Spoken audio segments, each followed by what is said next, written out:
एक स्टूडेंट 4 साल तक पढ़ाई करता है, लाखों रुपीस फी देता है, असाइनमेंट सबमिट भी करता है, एग्जाम क्लियर भी करता है और आखिर में डिग्री हासिल करता है। और इंटरव्यू रूम में उसके सामने बैठा होता है एक और कैंडिडेट जिसके पास भी वही सेम डिग्री होती है, लेकिन एक फर्क होता है। पहले ने उस डिग्री के लिए सालों तक मेहनत की, लेकिन दूसरी ने उसे एलिजेडली खरीद लिया है। और फरवरी 2026 में कानपुर पुलिस ने एक ऐसे ही नेटवर्क का खुलासा किया जहां फेक डिग्रीज, फेक डॉक्यूमेंट और कुछ केसेस में ऐसे पेपर्स जो वेरिफिकेशन में भी जेन्युइन लगते थे। और अगर आपको लग रहा है कि ये सिर्फ कानपुर की कहानी है तो वीडियो के एंड तक देखिए, क्योंकि इंडिया में ऐसे केसेस भी सामने आए हैं जहां 36,000 फेक डिग्रीज इशूज की गई थी। तो सवाल यह है कि जब डिग्री और एजुकेशन अलग हो जाए तो नुकसान सबसे ज़्यादा किसका होगा।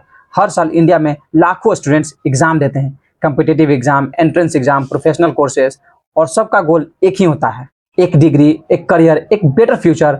लेकिन सोचिए, दो लोग, पहले स्टूडेंट ने 4 साल तक पढ़ाई की, उसने हॉस्टल लिया, वहां रहा, फी भरी, रात दिन जाकर मेहनत किया और एग्जाम क्लियर करके डिग्री हासिल की। और दूसरे आदमी ने एलिजिडली एक नंबर पे कांटेक्ट किया, पैसे ट्रांसफर किया और कुछ दिन बाद उसके पास डिग्री भी आ गई। दोनों इंटरव्यू देने जाते हैं, एक के पास केवल सर्टिफिकेट होता है, लेकिन एक के पास एजुकेशन के साथ सर्टिफिकेट भी होता है। और यहीं से शुरू होती है इस कहानी की सबसे बड़ी ट्रेजेडी। 18 फरवरी 2026 को कानपुर पुलिस और स्पेशल इन्वेस्टिगेशन टीम यानी एसआईटी ने किदवाई नगर में एक ऑफिस में रेड मारी। ऑफिस से पुलिस को 14 यूनिवर्सिटीज और यूपी बोर्ड की 900 से ज़्यादा फेक मार्कशीट और डिग्रीज मिली। डिग्रीज में थे BTech, MTech, D pharma, B pharma, LLB और हर तरह की प्रोफेशनल डिग्रीज।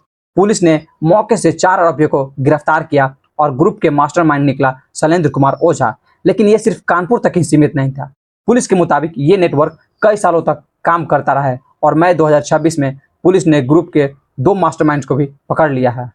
मनीष, जिसका दूसरा नाम रवि भी है, हैदराबाद का रहने वाला है, और अर्जुन यादव उन्नाव का रहने वाला है।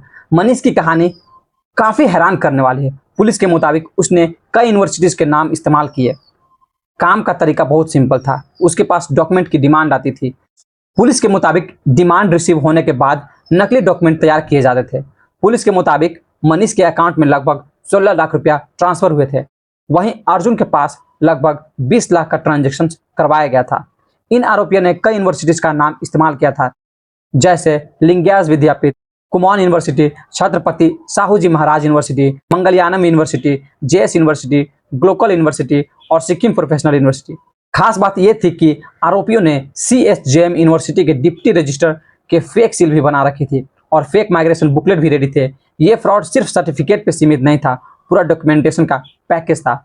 पुलिस को मनीष की 60 से ज़्यादा बॉलीवुड पर्सनालिटीज और स्पोर्ट्स पर्सन के साथ फोटोज मिली है। रिपोर्ट्स के मुताबिक उसने मुंबई, गोवा और बेंगलुरु में अवार्ड फंक्शन भी ऑर्गेनाइज किए थे। इन्वेस्टिगेटर ये देख रहे हैं कि क्या इन इवेंट्स का इस्तेमाल क्रेडिबिलिटी बिल्ड करने के लिए किया गया था। लेकिन सबसे डेंजरस पार्ट अभी बाकी है। इन्वेस्टिगेटर के मुताबिक आरोपियों ने एक ऐसी वेरिफिकेशन सिस्टम की तैयार की थी जिससे डॉक्यूमेंट जेन्युइन लगते थे। अगर कोई एम्प्लॉयर सर्टिफिकेट वेरीफाई करना चाहता था तो उसके सामने सब कुछ ऑथेंटिक दिखाया जाता था। Fake seals, fake holograms, fake migration certificate. ये सिर्फ पेपर फ्रॉड नहीं था, ये ट्रस्ट फ्रॉड था। और कानपुर सिर्फ एक केस था। दिसंबर 2025 में लखनऊ में पुलिस ने 923 फेक डिग्रीज और मार्कशीट्स रिकवर की। 25 यूनिवर्सिटीज के नाम इस्तेमाल हुए थे। ग्रुप के मास्टरमाइंड थे सत्येंद्र द्विवेदी और अखिलेश कुमार। अखिलेश कुमार के पास सोशियोलॉजी में पीएचडी डिग्री थी। पुलिस के मुताबिक ये नेटवर्क एक ऑनलाइन एग्जाम सेंटर के जरिए ऑपरेट किया करता था। रिकवरी में fake university seals, laptops, printer, cash भी मिला। इन्वेस्टिगेटर का अंदाजा है कि यह नेटवर्क करोड़ों रुपए का टर्नओवर कर चुका था। और ये प्रॉब्लम सिर्फ उत्तर प्रदेश तक सीमित नहीं थी। जुलाई 2025 में राजस्थान के बंसवाड़ा में 2 गवर्नमेंट पीटीआई यानी फिजिकल ट्रेनिंग इंस्ट्रक्टर गिरफ्तार किए गए थे। उन्होंने एलिजिडली फेक बीपीएड डिग्री के सहारे नौकरी हासिल की थी। यूनिवर्सिटी वेरिफिकेशन के बाद डिग्री फेक पाई गई। लेकिन अब बात करते हैं शायद सबसे बड़ा केस का, जो मैंने वीडियो में शुरू में बोला था। हिमाचल प्रदेश का मानव भारती यूनिवर्सिटी स्कैंडल। यहाँ 36,000 फेक डिग्री इशू की गई थी 2009 से 2020 के बीच, यानी लगभग 11 साल तक। रिपोर्ट्स के मुताबिक यूनिवर्सिटी ने कुल 41,000 डिग्रीज इशूज की थी और कई रिपोर्ट्स में दावा किया गया है कि फेक डिग्रीज लाखों रुपए में बेची गई थी। इसका असर सिर्फ इंडिया तक ही सीमित नहीं रहा। इस केस के सामने आने के बाद कई देशों में भी डिग्रीज की वेरिफिकेशन को लेकर सवाल उठने लगे और एडिशनल स्क्रूटनी की रिपोर्ट्स सामने आई है। अब सवाल यह है कि ये सब इतना सालों तक चलता कैसे रहा, जब यूजीसी फेक यूनिवर्सिटीज की लिस्ट पब्लिक करता है। जब कंप्लेंट सामने आती रही तो फिर सिस्टम ने इन नेटवर्क को लंबे समय तक ऑपरेट करने का मौका कैसे दिया। और एक बात और, पुराने यूजीसी एक्ट में कुछ प्रोविजंस में कम जुर्माने को लेकर एक्सपर्ट ने सालों तक सवाल उठाते रहे।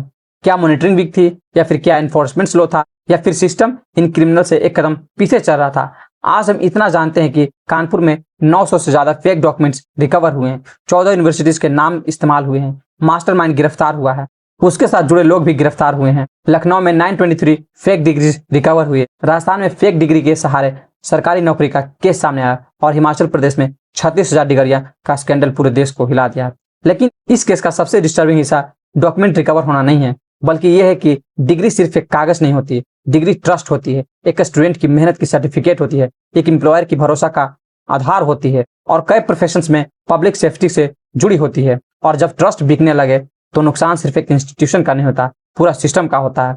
अब मैं आपसे एक सवाल पूछना चाहता हूं, अगर आपको पता चले कि आपके बच्चे का स्कूल के टीचर्स की डिग्री फेक है तो, या फिर आप जिस हॉस्पिटल में ट्रीटमेंट कर रहे हो वहां किसी प्रोफेशनल ने अपनी डिग्री खरीद ली है, तो इस सिचुएशन में आप क्या करेंगे?